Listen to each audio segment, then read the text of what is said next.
Ukraine ইস্যুতে নিজের অবস্থান থেকে সরে এসেছেন মার্কিন প্রেসিডেন্ট ডোনাল্ড ট্রাম্প। বলেন, ইউক্রেন রাশিয়া যুদ্ধ বন্ধে সাময়িক যুদ্ধবিরতির চেয়ে শান্তি চুক্তিতে জোর দেওয়া জরুরি। এ নিয়ে আলোচনা করতে রাজধানীর ধানমন্ডি থেকে আমাদের সাথে যোগ দিয়েছেন সাবেক রাষ্ট্রদূত হুমায়ুন কবির। জনাব হুমায়ুন কবির, আপনাকে স্বাগত জানাচ্ছি ইন্ডিপেন্ডেন্ট টেলিভিশনে। যেটি শুরুতেই আপনার কাছে জানতে চাই যে যুদ্ধবিরতি কোথায় আটকে আছে, ট্রাম্প না পুতিন, কার কোর্টে বল, কি বলবেন? ধন্যবাদ আপনাকে।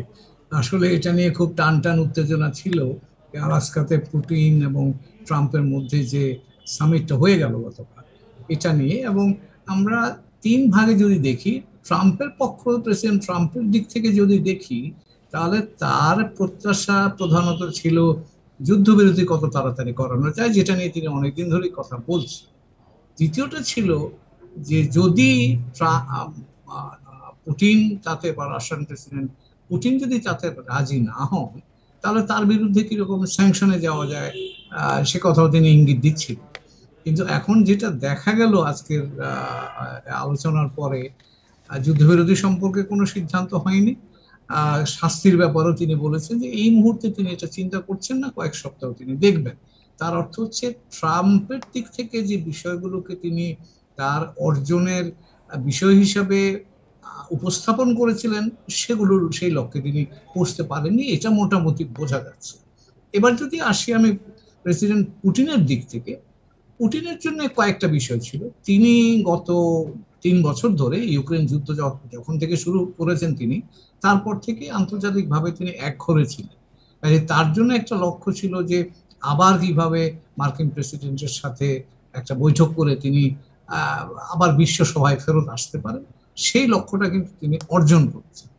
দ্বিতীয় যে জায়গায় তিনি বলছেন, তিনি কিন্তু কোনো কমিটমেন্ট করেছেন সেটা বলা যাবে না ইউক্রেন যুদ্ধ থামাবার ব্যাপারে। এবং তিনি যে বিষয়গুলোর সাথে জুড়ে দিয়েছেন, সেটা অনেকদিন ধরে তিনি বলছেন যে এর মৌলিক কারণগুলো যতক্ষণ পর্যন্ত সমাধান না হচ্ছে, ততক্ষণ এই যুদ্ধ শেষ হওয়ার সম্ভাবনা তিনি দেখছেন না। তৃতীয় পক্ষ যেটা জেলেনস্কি, অর্থাৎ ইউক্রেনের পক্ষ থেকে, তাদের পক্ষেও আসলে কিছুই হয়নি, যুদ্ধ চলছে, যুদ্ধবিরতি হয়নি। নেক্সট উইকে বা তার পরের সপ্তাহে প্রেসিডেন্ট ট্রাম্প হয়তো যাবেন মস্কোতে, এবং সেখানে গিয়ে কি হবে, এখানে জেলেনস্কির ভূমিকা বা ইউরোপিয়ান নেতৃবৃন্দ যারা আছেন তাদের ভূমিকা কি হবে, এগুলো সবই এখন ঝুলে আছে। তা মোটা দাগে যেটা বলা যাবে যে দুই প্রেসিডেন্টের এই আলোচনাটার মধ্য দিয়ে বৈশ্বিক দৃষ্টি এই বিষয়টার প্রতি আকৃষ্ট হয়েছে। ট্রাম্প আবার পাদপীঠে, বৈশ্বিক রাজনীতির পাদপীঠে প্রত্যাবর্তন করেছেন। সরি, পুতিন সাহেব, প্রেসিডেন্ট পুতিন।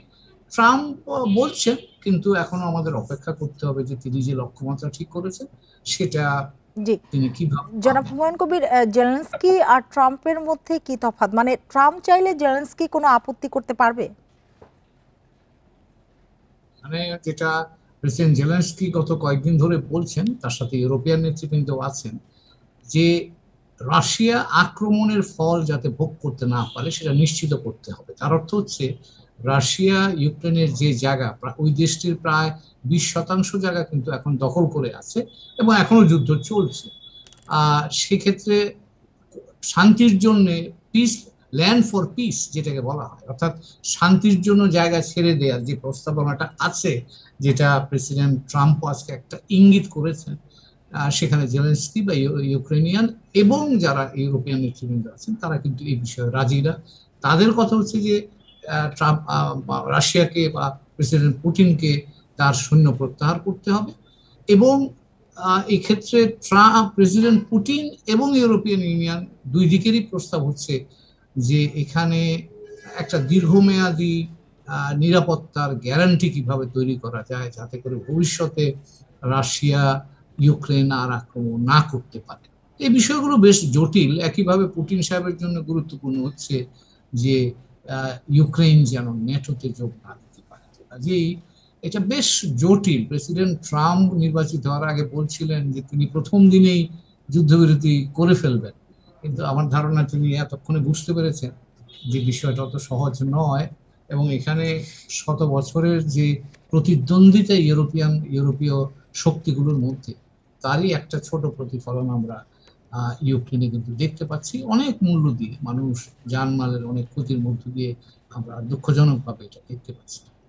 জি, আপনার কি মনে হয় শিগগিরই ট্রাম্প পুতিন জেলেনস্কি বৈঠকটি হবে, সেখানেই কি হবে শান্তি চুক্তি?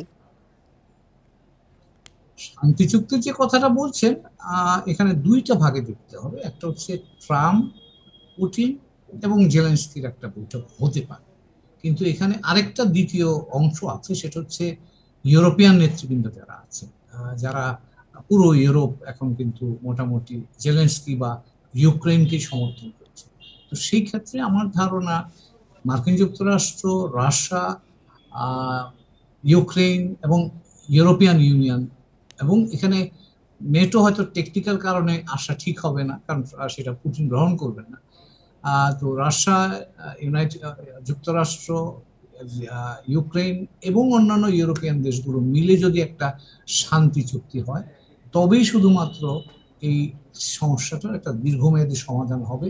কিন্তু যে প্রশ্নের জবাব পাওয়া যাচ্ছে না সেটা হচ্ছে রাশিয়া বা প্রেসিডেন্ট পুতিন তার সৈন্য এই ইউক্রেনের জায়গা থেকে সরিয়ে নেবেন কি না, এটা একটা জি বিরাট প্রশ্ন। জি, বিশ্লেষকেরা যেটি বলেছেন আজকে ট্রাম্প পুতিনের বৈঠক নিয়ে, যে কূটনৈতিকভাবে পুতিনের জয় হয়েছে, কি বলবেন এই বিষয়ে? কথা ঠিক, কথাটা ঠিক, যেমনটা বলছিলাম যে ইউক্রেন যুদ্ধ শুরু করার পর থেকে কিন্তু আন্তর্জাতিকভাবে প্রেসিডেন্ট পুতিন একঘরে হয়ে আছে, এবং তার বিরুদ্ধে কিন্তু আইসিসি, ইন্টারন্যাশনাল ক্রিমিনাল কোর্ট দিক থেকেও একটা তার বিরুদ্ধে এক ধরনের একটা ওয়ারেন্ট বলা হয়ে থাকে আছে। তো কাজেই সে জায়গায় তিনি যখন মার্কিন প্রেসিডেন্টের সাথে মার্কিন যুক্তরাষ্ট্রে এসে একটা সামিট বা বৈঠক করেন, তখন ধরে নেওয়া যায় যে প্রেসিডেন্ট পুতিন এতদিন ধরে যে আইসোলেশনে ছিলেন সেখান থেকে তিনি বেরিয়ে এসে এখন আবার বিশ্বের জি, প্রধান জনাব। জায়গায়। জি, জনাব হুমায়ুন কবির, আমাদের হাতে একেবারেই সময় নেই। আপনাকে অনেক ধন্যবাদ আমাদের সময় দেওয়ার জন্য, আমাদের সাথে যোগ দেওয়ার জন্য।